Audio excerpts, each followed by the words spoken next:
sorry, somebody was like, I'm curious about the background No. image. That's Vice Versus. He's also he was the founder, one of the founders of End of the Week. Fact. Also one of my first battles at Manhattanville College when, like I said, I was going around. I wanted to tell that story and I was just caught up. But he's also one of the people that first battled, and I just want to say rest in peace. You know, Rest in peace, he vice versa. recently rest in peace, Vice Versa. So yeah, he's a part of that community as well. And I just wanted to make sure he got his flowers too, because he's definitely a part of my getting me where I need to be. So yeah, R.I.P. to my brother, Vice RIP Versa. to vice versa. Yeah. And like end of the week, like we created an industry where there was none, and we like put in wild work. There was no blueprint for none of this. We just created it as we went on the fly. And the things that we created still stand to this day. Like Right. there's ways that companies like URL, before having their deal with caffeine, their main revenue that was coming in from events besides the door of the venue itself was online pay-per-view. And we literally pioneered battle rap pay-per-view at Grind Time East Coast with like what was the name of the event? I forgot the name of the event. It was, Poison Pen mentioned it so, in his interview.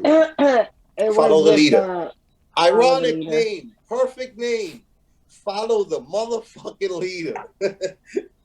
Okay, follow the leader. And for years, like a decade later, they were still following the leader and using pay-per-view as a revenue stream for their, like, to expand their empire.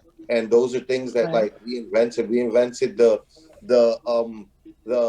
training league, and having the training league, be where we funnel in talent and build them up so that we can get them onto the Hmm. main stage. Word, shout Um, out to Concrete Animals, newborn in DNA. Remember Concrete Animals? Facts. That's Shout where I out to started.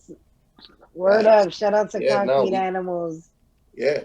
And then the draft league, like that became like the blueprint for all the other places to like use as like, this is what you do. You have a league underneath the league so that you could funnel in the talent directly to the league. Um, and like there's just a bunch of things that we pioneered that like kept on going years later. Like there's literally a blueprint that like we set and people followed. And like it's literally how people feed their families now. You got kids that like have no idea about like rapping on songs. They don't care about rapping on songs because they know that they're gonna make a lot more money rapping on stage in battles than they're gonna make trying to make any music.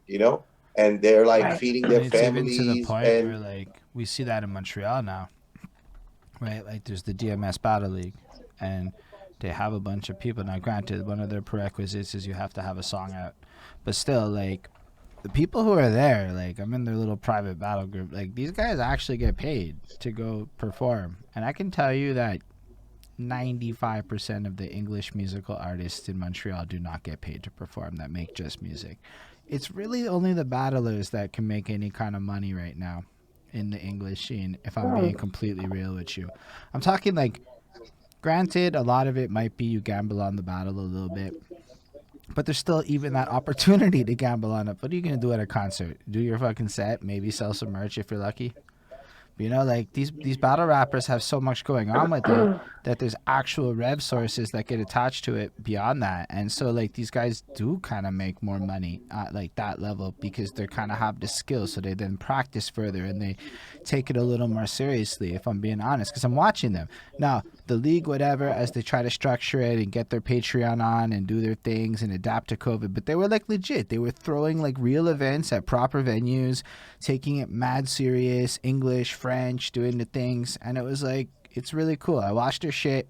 I was like, all right, this is my city. It's cool to see this here. That's Guarantee dope. you, I mean, they're I taking it do all from think it that does. inspiration from what y'all did. 100%. That's dope. And I wish, like, cities are different. Like New York City, it's a little tougher. You know what I'm saying? To get people as a battle rapper to get them to support your music. Um, as in New York, always had this little stigmata where they would say like battle rappers can't make music. So it's a little tougher in New York. Um, But what I will say is that it's changing, and it it changed a long time ago where it became it's no longer that battle rappers can't make music, is that some dudes that make music just can't battle rap, Mm. and that was exposed. You know what I'm saying? And that's the truth about it. You know, it's great that where the little where the little snot nose is. That's how the music industry looked at battle rap. Like y'all the streets, y'all the little But Yeah. at the end of the day, that's where everybody wanted to come into battle rap. We're talking about the Joe Buttons, we're talking about the Cassidys, we're talking about the Cannabises, we're talking about when you have people like Jadakiss putting up his numbers and everything like that. It's because they see it. You know what I'm saying? And they see the potential in it, but they see it, they want a piece of it because the most competitive sport for any rap artist that has a pen, because your mind is your lethalest weapon, that's what they want. To get somebody's famous and tell be like, you know what, I'm gonna battle you, fam. Like, you know what I'm saying? And they come and sometimes they come into battle rap with good intentions. Sometimes they come into battle rap, they do what they do and they bounce and they leave. Mm. You know? Um, Not everybody does that. Shout out to everybody that's been super supportive and there for all the battlers, giving the opportunities and not leaving them high and dry. You know what I mean? But like I said, it's different depending on where you are. And I think it's dope that there where you are, they're supporting the battle rappers and their music. That's dope.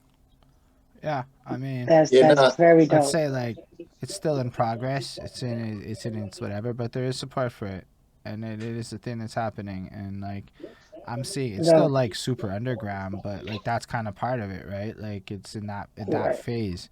But like as far as engaged communities go, I have to give them props. They're one of the strongest communities in the cities. That's dope. That's dope, man. Definitely